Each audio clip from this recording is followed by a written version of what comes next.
What's going on, guys? Back in, new video, new week, and today I pulled off a little bit of a miracle. Got all the accounts looking good again, and before anyone grinds my gears, I did not take 20 trades today. No, I said I've been bad about that lately, but I only took 3. I'll show you guys for proof. I just added a whole lot of contracts. You can see this was my first one here, and I added one there on this one. $750 win there. This was my second trade, 831 it started, ended at 942, and I added like 10 on this one, which ended up going break even.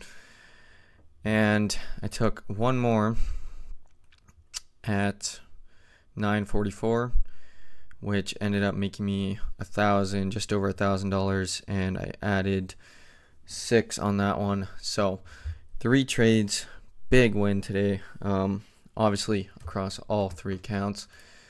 So that is a considerable amount of money. It is something 5,300 bucks, something like that. So yeah, account balances are looking pretty damn good now. I never was actually like really in the negative. It's because I went up in profit at the start, so like when I was close to my loss limit on these days, I wasn't really too far in the negative balance wise. I just obviously your loss limit trails, right? So the balance is actually looking pretty good right now. It's not like I was coming from minus 1,800. So yeah, we got 3 winning days now. The balance is just under 1,500 bucks. Got $2,000 to work with again. So yeah, we should be able to get some good work done all week, and hopefully by Friday, if everything goes smooth, we can be taking another payout because it has been a while. Not gonna lie. So yeah, super smooth day. 3 counts, 1,750 bucks, 3 trades, and let's get right into them. So before we do that, we had ISM at 7, and you can see this wasn't on Forex Factory. That's why I always recommend using Financial Juice as well. We had news at 6:45, which actually caused more of an impact than this did. So you got to be aware of that. But my eyes were on the 4-hour chart today. You can see here we had this unmitigated 4-hour gap. That was kind of my target for the day. I didn't know if we would get all the way up to it, but that was kind of my target. And we also were respecting this bullish 4-hour gap that we mitigated. We obviously had this unmitigated gap here, but in my opinion, shorts weren't really an option until we tapped into this gap, which we did, and now we have broken above it. Another thing to take into consideration on the hourly was this pesky 1-hour gap here that nailed me.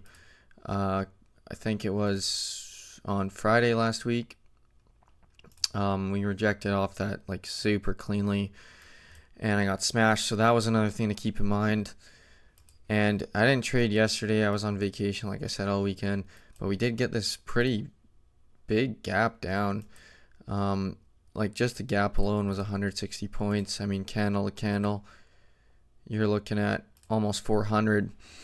So that was a pretty considerable gap, and we came back up into this hourly. We tapped it. I believe this was a rejection block here. Again, I'm still kind of learning those, but I believe we reject off this, come down, we obviously fill the gap, and we end up respecting kind of the new day opening gap. I mean, I guess you're not really respecting it, you're more just filling it, but we don't really break the bullish structure is what I'm trying to get at. And we come down and we create this 15-minute rejection block right here coming into market open, and that left us also with a 15-minute fair value gap that we end up inversing at 5:30. So now coming into market open, you got London, Asia, and this New York AM high, and you had more session highs. I believe there was another one somewhere in this area here that I was actually going to target today. I feel like it was right around here. There's a New York AM and then like a New York PM high or something that was unswept. So there's a little bit more up here. I just didn't mark them out. But my eyes are on this 4-hour gap today. I wasn't really too concerned about these highs. I figured we would probably blow right through them considering we barely missed it here. And then it's only 74 points after we retake this high. So I figured we would blow right through it, which we did. And I had my eyes on the prize today. I wasn't messing around. I wasn't going for no little $500 trade or nothing. I wanted to make some money back today because I saw the opportunities. And NASDAQ gave it to us today because for market open here, you can see we ripped up almost 700 points. And I caught a pretty damn good chunk of it.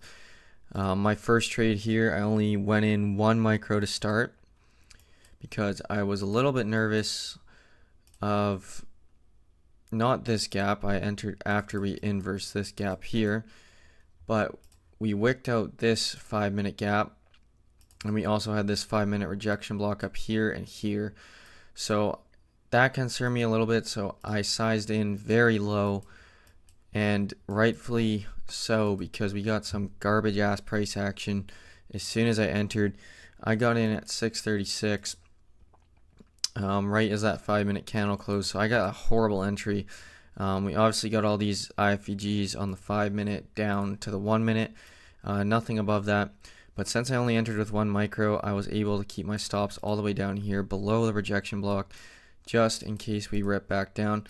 And we had also created a 3-minute gap here, as you can see, that we wicked into very nicely. And if I had to give a trade of the day, it would have been entering after this 1-minute IFVG after we tapped into the 3-minute and back into the rejection block, all the way up to wherever you wanted, to be honest, because it just went straight up after that. But you could have targeted up to there, you could have targeted up to here, and I targeted all the way up to this midpoint of this fair value gap here.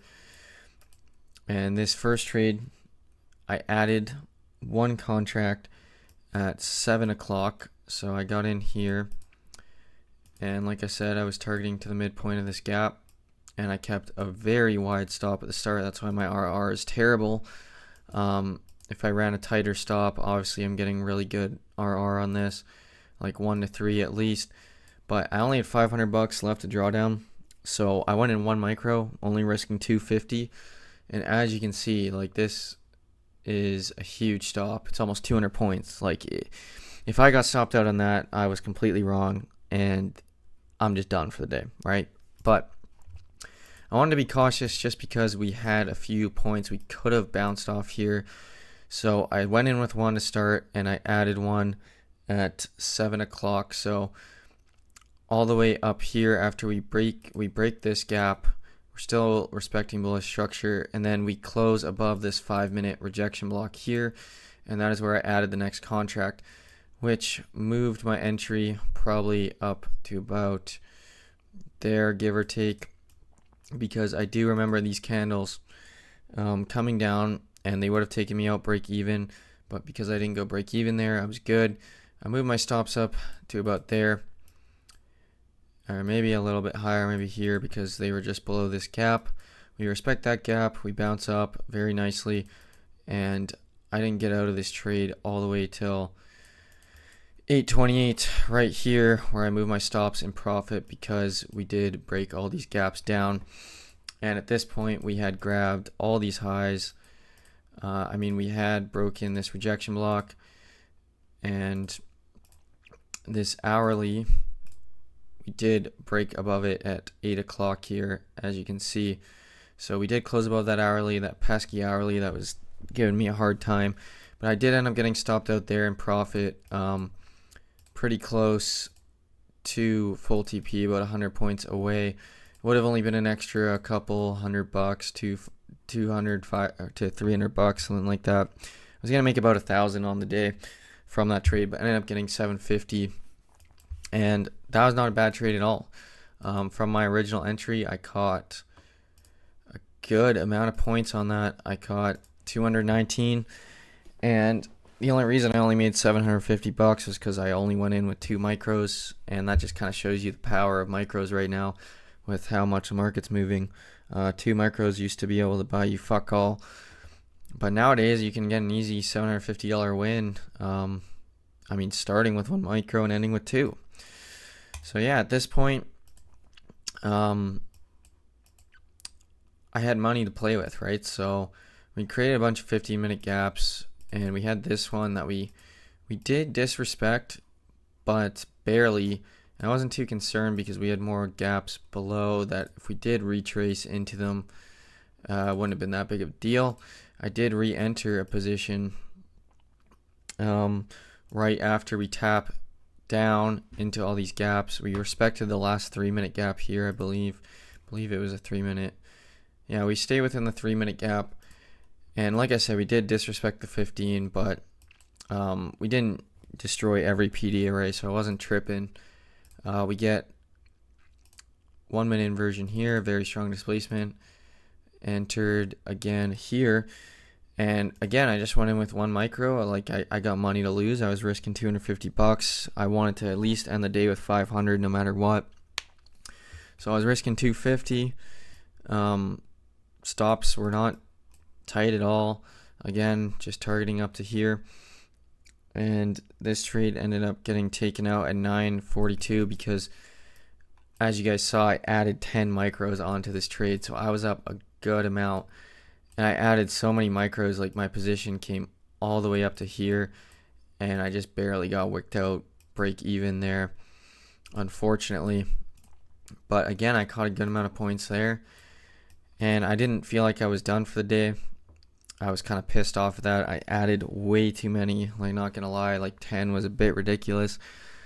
If I just would have added like 3, 4, and obviously I'm waiting till I'm break even to add them, but it's moving my entry up and then moving my break even up. So I was never at a point where I was risking any money on this whole move up because, as you can see, I never went into any drawdown. But it put me in a spot where I ended with a break even, which wasn't good because this trade skyrocketed after. But I kind of knew that in the moment, pissed off about it, and I did re-enter basically right away on this. We get this good push out of this gap here. Again, only risking 250 bucks because I would have been pissed if I lost all my profit. There's probably some stuff I'm missing in here, like this 3-minute gap. So we were constantly wicking that. I believe there was a pretty good sized 30-second gap here. We inversed, and we had this 5-minute rejection block we just kept bouncing off of. And I actually suffered a fair amount of drawdown here. I believe my stops were at this wick.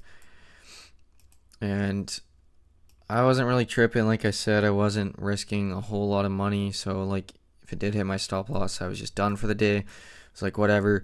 But I was so confident. Like, we absolutely destroyed every rejection block, every fair value gap. We ran through every high that we were going to keep running up on this trade. So I wanted to be there to catch it. And this is how I usually get my payouts. I let my runners run. On a good day, I make sure it's a really good day. And that is usually how I get my payouts. And I've got, I think, 13, 14 this year or whatever. And they've all came from having like 1 or 2 really big days.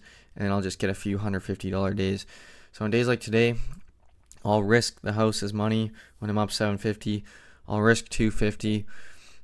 Come out with 500 if I lose, and potentially make $1,000 more, which I did.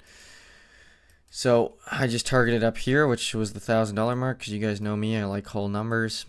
And after this little bit of drawdown, which kind of felt like it was forever, I went 9:44 to 10:09 in drawdown, so like almost 30 minutes.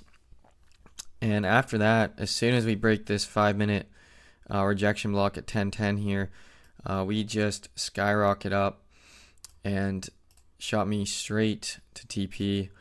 Another 76 points, nothing crazy, but I added 6 to this one, so I believe I was in for 7 micros, so that's a good amount of profit for 7 micros. And no drawdown after this, nothing.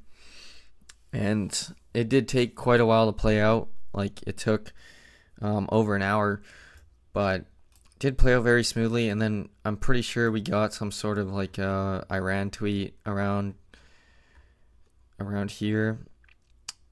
I think this was it, because financial juice, as you can see, it's delayed now. So I'm assuming this came out right here, right kind of when I hit TP, because we just started ripping. Like, we were kind of like slowly moving up. Like, it's late in the day, it's 10:55, so it's 1:55 for you guys on Eastern time. And then like out of the blue, we just like start ripping up. Like, I know these candles aren't huge or anything, but we just get like a 66 point move after we were kind of like really slowly building up. And I think that had to do with the news. But we did end up inversing this 4 hour, so that's good. But yeah, those were my trades today. Pretty simple. If you just took longs today, you couldn't really lose. There was a little bit of a manipulation at market open. Like, I definitely could see some people getting caught up in this, trying to chase this low or chase this last week's close there. But you guys check out rejection blocks, because like for me, they've been helping a lot. And we also had this little 15-minute gap here. I know it's tiny, but we didn't break that either. So some people probably got caught up trying to take this manipulation trade at open, because we did get some inversions, change in state delivery, and I mean, you can make a valid point for it, but to me, that's a super pattern trade, and market's always going to want to manipulate at open.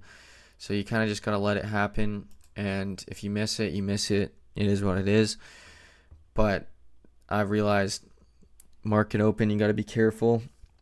Especially lately, they've been manipulating like crazy. Like you can see, we just ripped down 120 points, and then we go up 600. So if you get caught in that 120 point move, you're cooked, because you'll miss the 600 point move. So be careful of manipulation at open, something I've been learning lately, and keep an eye on the rejection blocks, because even if we blow through some fair value gaps, if the rejection block's not going to get closed below, I would be very careful around market open. They don't matter too much, I find, as we've started to pick up some steam and get into the day. But right at open, you want to make sure you got all your ducks in line, because like I said, the manipulation is crazy right now. So you don't want to get caught lacking and end up taking a loss and then miss out on kind of a generational day like this where it just went straight up, right? So yeah, I think that's going to be it for the charts today. Tomorrow I just got jolts and some other stuff, some factory orders at 7 o'clock, so 30 minutes after market open, and you got a trade balance an hour before market open. And Trump's kind of been running his mouth today, so tomorrow should be pretty interesting. And now that we've inversed this 4 hour gap, I believe we are getting back up into a range where we could see much higher prices. We'll see if we can close above this daily gap tomorrow. That would be the next step to potentially see all-time highs. And then obviously we're going to have this daily rejection block here, which could cause us some issues. But we got to get through this gap before we get too far ahead of ourselves. But everything is looking super bullish in my opinion. I'm not going to be really aiming for shorts unless it's really optimal, but for me right now, it's looking like we're going to move higher. So we'll see what happens. But with that being said, I'm going to wrap this one up here. It's been a bit of a long one. I apologize for that, but I had lots to talk about.